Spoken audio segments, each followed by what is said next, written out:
Ceci est un échantillon de notre séminaire Mener une équipe.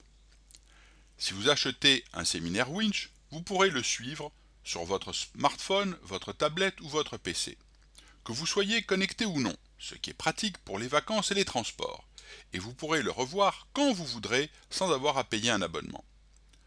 Nos séminaires sont accompagnés de tests, d'exercices et d'outils informatiques simples pour vous aider à mettre en œuvre leurs recommandations. Et finalement, vous pourrez obtenir un coaching individualisé fourni par des professionnels ayant une longue expérience internationale.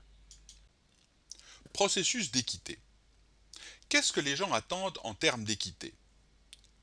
Les gens veulent que l'on traite avec respect leur intelligence.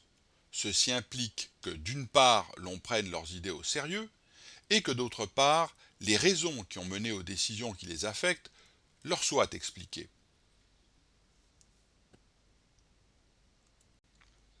Nous venons de voir les 4 fléaux des relations humaines.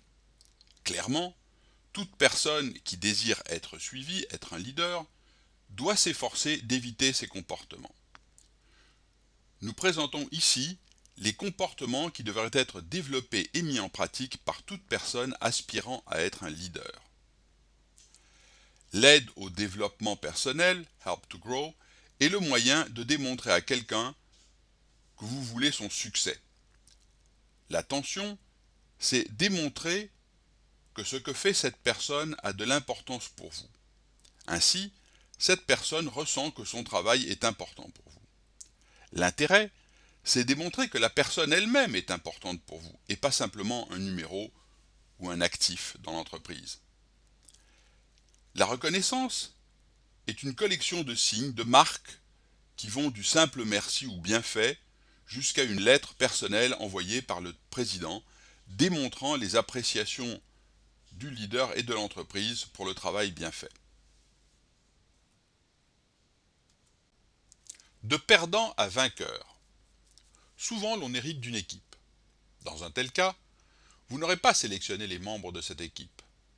Vous devrez faire avec ce qui vous est donné. Or, il arrive que les membres de cette équipe soient désabusés, frustrés ou aient une mentalité de perdant. La première chose à faire est de créer la confiance entre l'équipe et vous, le leader. Pour créer de la confiance, vous devez être ouvert et aimable. Montrez-vous crédible en disant les choses franchement, mais avec tact, en posant des questions ouvertes et en démontrant votre compétence, votre expérience et votre désir d'aider les autres. Soyez fiable en faisant toujours ce que vous avez dit que vous feriez et en étant de parole. Montrez-vous responsable en reconnaissant vos erreurs.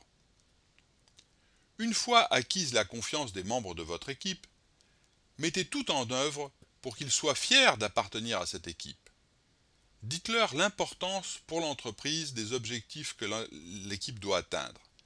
Laissez-les montrer leur environnement de travail et ce qu'ils font à leurs êtres chers, conjoints, enfants, parents, amis, etc.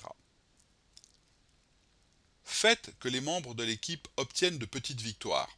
Arriver à l'heure, rendre son travail à temps, leur demander leurs idées à propos de problèmes importants et mettre en œuvre ces idées tout en leur en attribuant le mérite.